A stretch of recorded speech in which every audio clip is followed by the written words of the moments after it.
എറണാകുളം ചേന്നമംഗലത്ത് നിന്ന് അരും കൊലയുടെ വിവരമാണ് കഴിഞ്ഞ മണിക്കൂറിൽ പുറത്തു വന്നത്. ഒരു കുടുംബത്തിലെ 3 പേരെയാണ് അയൽവാസി അടിച്ചുകൊന്നത്. ഉഷ, വേണു, വിനീഷ എന്നിവരാണ് കൊല്ലപ്പെട്ടത്. ഗുരുതരമായി പരിക്കേറ്റ ജിതിൻ വിനീഷയുടെ ഭർത്താവാണ്. ഇപ്പോൾ ആസ്റ്റർ മെഡിസിറ്റിയിൽ ചികിത്സയിൽ തുടരുകയാണ്. അതീവ ഗുരുതരമാണ് അദ്ദേഹത്തിൻ്റെ ആരോഗ്യനില എന്നുള്ളതാണ് ഏറ്റവും ഒടുവിലായി പുറത്തു വന്ന വിവരം. പോലീസിൻ്റെ പിടിയിലായ അക്രമി ഋതു റൗഡി ലിസ്റ്റിൽപ്പെട്ടയാളാണ്. 2024 മുതൽ ഇയാൾ വിവിധ കേസുകളുമായി ബന്ധപ്പെട്ട് പോലീസിന് അറിയാവുന്ന ആളാണ്. ജിതിൻ്റെ കുടുംബവും പ്രതി ഋതുവും തമ്മിലുണ്ടായിരുന്ന തർക്കം അത് പോലീസിൽ മാത്രമല്ല പഞ്ചായത്തിൽ അത് പരാതിയായിട്ട് എത്തിയിരുന്നു എന്നുള്ള കാര്യം പഞ്ചായത്ത് പ്രസിഡന്റ് ലീന വിശ്വൻ പറയുന്നു. ഒത്തുതീർപ്പ് ചർച്ചകൾ നടത്തി തുടർന്നാണ് ജിതിൻ്റെ വീട്ടിൽ CCTV സ്ഥാപിച്ചതെന്നും ലീന വിശ്വൻ 24-നോട് പറഞ്ഞു. പഞ്ചായത്തിന്റെ 8-ാം വാർഡ് കിഴക്കുംപുറം പ്രദേശത്താണ് ഈ പേരപ്പാടം എന്ന സ്ഥലത്താണ് ഈ സംഭവം നടക്കുന്നത്. അവിടെ ഈ വീടുമായിട്ട് രണ്ടും അതിർത്തി തർക്കമൊന്നും അങ്ങനെയൊന്നും പറയാൻ സാധിക്കില്ല. ചെറിയ പ്രശ്നങ്ങൾ ഇതിക്ക് മുന്നേ പലതവണ ഉണ്ടായിട്ടുണ്ടെങ്കിലും അത് അന്നത്തെ ആ മെമ്പറുടെയും ഒക്കെ സാന്നിധ്യത്തിലൊക്കെ അത് തീർത്തിട്ടുള്ളതാണ്. പക്ഷെ അതിനുശേഷം നിരന്തരമുള്ള തർക്കങ്ങൾ ഒഴിവാക്കാൻ വേണ്ടിയിട്ടായിരിക്കും ഇവരുടെ ഒരു CCTV സ്ഥാപിച്ചിട്ടുണ്ട്. അങ്ങനെയൊക്കെ ഇങ്ങനെ തുടർന്നു പോകുന്ന സമയത്താണ് ഇത് എന്ത് പ്രകോപനം ഉണ്ടാക്കുന്ന അറിയില്ല. ഞെട്ടിക്കുന്ന ഒരു കാര്യമാണ് ഇപ്പൊ നമുക്ക് അറിവായത്. ഏതായാലും ഒരു കുടുംബം തന്നെ ഇല്ലാതായ ഒരു സംഭവമാണ് ഇപ്പോൾ നടക്കുന്നത്. ഇപ്പോൾ ഇത് കഞ്ചാവിന്റെ ഒക്കെ ഒരു ഇതിലാണ് ഈ പ്രതി ഇത്രയും കാര്യങ്ങൾ ചെയ്തതെന്ന് മനസ്സിലാക്കാൻ കഴിയുന്നുണ്ട്. വളരെയധികം കഞ്ചാവ് ഉപയോഗിക്കുന്ന ഒരു വ്യക്തിയാണെന്ന് ഉള്ള നിരവധിയായ പരാതികൾ ഇയാളുടെ പുറത്തുണ്ട്.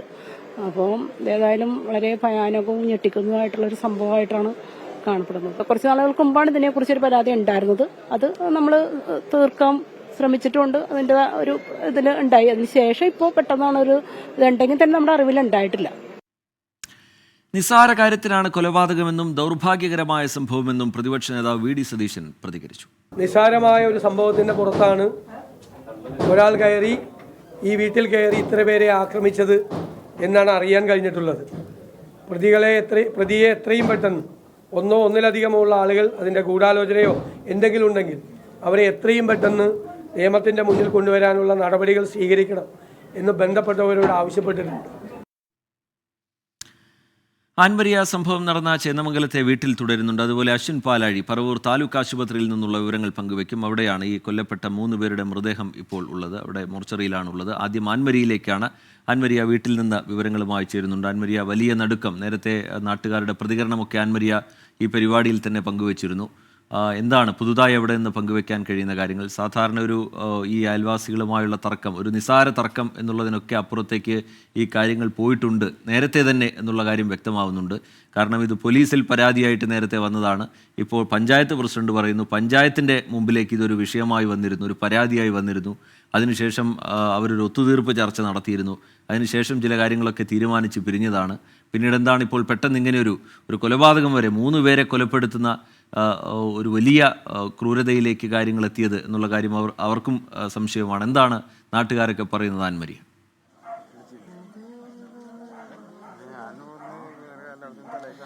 റിജിത്ത് ചെറുപ്പം മുതൽ തന്നെ ലഹരി ഉപയോഗിച്ചുകൊണ്ടിരുന്ന ഒരു അക്രമ സ്വഭാവമുള്ള ഒരു പോലീസിന്റെ റൌഡി ലിസ്റ്റിൽ പ്രതിയായിട്ടുള്ള ഒരാള്, അതുപോലെ തന്നെ 3 ക്രിമിനൽ കേസുകളിൽ ഇതിനോടകം തന്നെ പ്രതിയായിട്ടുള്ള ഒരാള്, ഇതെല്ലാമാണ് ഈ ഋതു എന്ന് പറയുന്ന ആള്.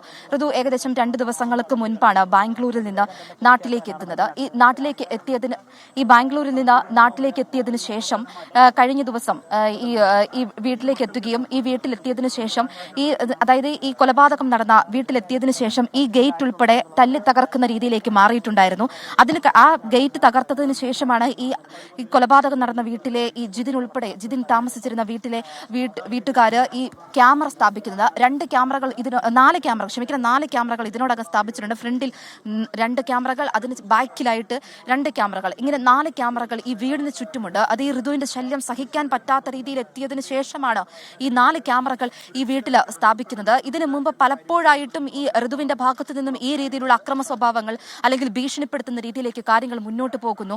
ലഹരിയുടെ ഉപയോഗം അതികഠിനമാകുന്ന രീതിയിലേക്ക്, ഇവരെ ശല്യപ്പെടുത്തുന്ന രീതിയിലേക്ക് പോകുന്നു. ഈ തൊട്ട അയൽവക്കത്ത് തന്നെയാണ് എങ്കിൽ 3 കുടുംബങ്ങളാണ്, ഈ ജിതിന്റെ കുടുംബം ഉൾപ്പെടെ 3 കുടുംബങ്ങളാണ് തൊട്ടയൽവക്കം എന്ന രീതിയിൽ നമുക്ക് പറയാനായിട്ട് സാധിക്കുന്നത്. അതിനു മുൻപ് ഈ അയൽവക്കക്കാരിയുടെ ഒരു പ്രതികരണത്തിൽ നിന്ന് നമുക്ക് മനസ്സിലാക്കാൻ സാധിക്കുന്ന ചെറുപ്പം മുതൽ തന്നെ ഈ വ്യക്തിയുടെ ഒരു ശല്യം ഉണ്ടായിരുന്നു. പലപ്പോഴായിട്ട് ഇത് പോലീസിലും പറഞ്ഞിട്ടുണ്ട്, ഈ വാർഡ് തലത്തിലും ഇത് പറഞ്ഞിട്ടുണ്ട്. പക്ഷേ പക്ഷേ റൂറൽ SP വൈഫൈ സക്സേന അല്പസമയങ്ങൾക്ക് മുൻപ് പ്രതികരിച്ചതനുസരിച്ചാണ് എങ്കിൽ ഈ റിട്ടേൺ പരാതി അയൽവാസികളുടെ ഭാഗത്തു നിന്നും എത്തിയിട്ടില്ല. ഈ അക്രമ സ്വഭാവമുള്ള ഒരാളാണ് എന്ന രീതിയിൽ അറിയാം. 3 കേസുകളുണ്ട്. തൃശൂർ ജില്ലയിലെ ഒരു കേസും എറണാകുളത്ത് ഒരു കേസും പിന്നെ ഈ പറവൂർ ഭാഗത്ത് ഒരു കേസും, ഇങ്ങനെ 3 കേസുകൾ ഈ ഋതുവിന്റെ പേരിൽ ഇതിനോടകമുണ്ട്. ഈ നിലവിലെ ഋതു ഈ സ്ഥലത്തുണ്ടായിരുന്നില്ലേ? ഈ 2 ദിവസങ്ങൾക്ക് മുൻപാണ് ഋതു വരുന്നത്. ഈ നാട്ടിലെ ചില മെക്കാനിക്കൽ തൊഴിലുകളുമായിട്ടെല്ലാം മുന്നോട്ട് പൊയ്ക്കൊണ്ടിരുന്ന ആളാണ് ഋതു. അതിനുശേഷം ബാംഗ്ലൂരിലേക്ക് പോകുന്നു. ബാംഗ്ലൂരിലെത്തിയ 2 ദിവസങ്ങൾക്ക് മുൻപാണ് ഈ നാട്ടിലേക്ക് എത്തുന്നത്. അതിനുശേഷമാണ് ഈ വീട്ടിലേക്ക്, ജിതിന്റെ വീട്ടിലേക്ക് എത്തുന്നതും ഈ ആദ്യം പ്രശ്നമുണ്ടാക്കുന്നതും അതിനുശേഷമാണ് ഇന്ന് ഈ വീട്ടിലേക്ക് എത്തുന്നതും ഈ പ്രശ്നമുണ്ടാക്കുന്നതും.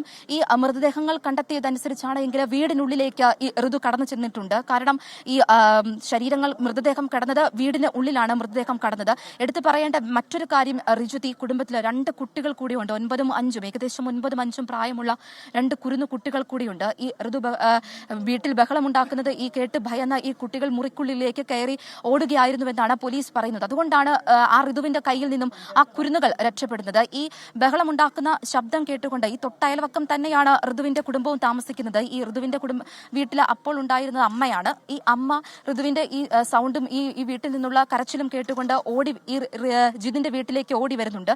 ഈ ഋതുവിനെ പിന്മാറ്റാനായിട്ട് ശ്രമിക്കുന്നുണ്ട്. ഈ അമ്മ പിന്മാറ്റാനായിട്ട് ശ്രമിക്കുന്നതിനിടയിലാണ് ഋതു ഈ വീട്ടിലെ തന്നെ ചേന്നമംഗലത്തെ കൊലപാതകം നടന്ന വീട്ടിൽ നിന്ന് വിവരങ്ങൾ പങ്കുവെക്കുകയായിരുന്നു. അശ്വിൻ പാലാഴി കൂടി നമുക്കൊപ്പം ചേരുന്നുണ്ട്. പറവൂർ താലൂക്ക് ആശുപത്രിയിലാണ് അശ്വിൻ ഉള്ളത്. അവിടെയാണ് ഈ കൊല്ലപ്പെട്ട 3 പേരുടെ മൃതദേഹം ഇപ്പോഴുള്ളത്. അതിൽ 2 പേർ സ്ത്രീകളാണ്. അശ്വിൻ പാലാഴി തുടരുന്നുണ്ട്. അശ്വിൻ, എന്താണ് അവിടെ നിന്ന് എന്തെങ്കിലും പുതിയ വിവരങ്ങൾ പങ്കുവെക്കാൻ കഴിയുന്നുണ്ടോ?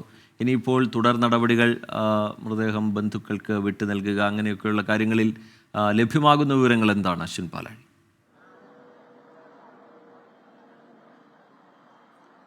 പ്രജിത്ത്, പറവൂർ താലൂക്ക് ആശുപത്രിയിൽ നിന്ന് മൃതദേഹം അവിടെ തന്നെയുള്ള മോർച്ചറിയിലേക്ക് മാറ്റിയിട്ടുണ്ട് 3 പേരുടെയും. എന്തായാലും പോസ്റ്റ്മോർട്ടം നടപടികൾ നാളെ നടക്കുമെന്നുള്ളതാണ് അറിയിച്ചിരിക്കുന്നത്. അതിനുശേഷം 3 പേരുടെയും മൃതദേഹം ബന്ധുക്കൾക്ക് വിട്ടു നൽകുമെന്നും ആശുപത്രിയിൽ നിന്ന് അറിയിച്ചിട്ടുണ്ട്. ഒപ്പം ആസ്റ്റർ മെഡിസിറ്റിയിൽ ചികിത്സയിലുള്ള ജിതിന്റെ ആരോഗ്യനിലയിൽ യാതൊരു മാറ്റവും ഇതുവരെ ഉണ്ടായിട്ടില്ല. ഇതുവരെ മറ്റ് പരിശോധനകളെല്ലാം പൂർത്തിയായി. തലയ്ക്ക് ഗുരുതരമായ പരിക്കേറ്റിട്ടുണ്ട്. ഇരുമ്പ് വടി കൊണ്ടാണ് തലയുടെ പിൻഭാഗത്തും ഒപ്പം ദേഹത്ത് പലയിടത്തുമായി ഋതു മാരകമായി തന്നെ മുറിവേൽപ്പിച്ചിട്ടുണ്ട്. തലയ്ക്ക് പിന്നിലേറ്റ പരിക്കാണ് ഏറ്റവും ഗുരുതരമായ നിലവിൽ തുടരുന്നത് എന്നുള്ളതാണ് മനസ്സിലാക്കാൻ കഴിയുന്നത്.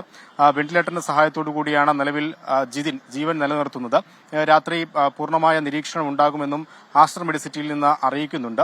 ഒപ്പം നേരത്തെ പഞ്ചായത്തിൽ നിന്നടക്കം അറിയിച്ചത് വളരെ നാളുകൾക്ക് മുന്നേ, മാസങ്ങളായി തന്നെ ഇവർ തമ്മിലുള്ള തർക്കം നിലനിൽക്കുന്നുണ്ടായിരുന്നു. അതിനിടെയാണ് അല്പസമയം മുമ്പ് പുറത്തു വന്ന ഒരു ദൃശ്യം. അത് സമീപത്ത് തന്നെയുള്ള മറ്റൊരു വീട്ടിൽ ഈ ഋതു കമ്പിവടിയുമായി ആക്രമിക്കാൻ ചെന്നതിന്റെ ദൃശ്യങ്ങളാണ്. ആ വീട്ടമ്മ മൊബൈലിൽ പകർത്തി ആ ദൃശ്യങ്ങൾ അന്ന് പ്രദേശത്തുള്ള വാട്സ്ആപ്പ് ഗ്രൂപ്പിലെല്ലാം നൽകുകയും അത് പോലീസിൽ നൽകി പരാതി നൽകുകയും ചെയ്തതാണ്.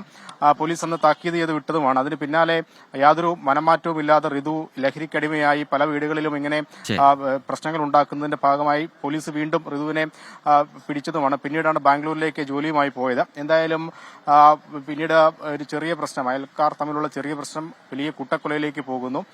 ശരി, അശ്വിൻ പാലാഴി വിവരങ്ങൾ നൽകുകയായിരുന്നു. നാളെയാണ് പോസ്റ്റ്മോർട്ടം നടപടികൾ നടക്കുക. അതിനുശേഷം മൃതദേഹം ബന്ധുക്കൾക്ക് വിട്ടു നൽകും എന്നുള്ളതാണ് ഇപ്പോൾ അറിയിച്ചിരിക്കുന്നത്.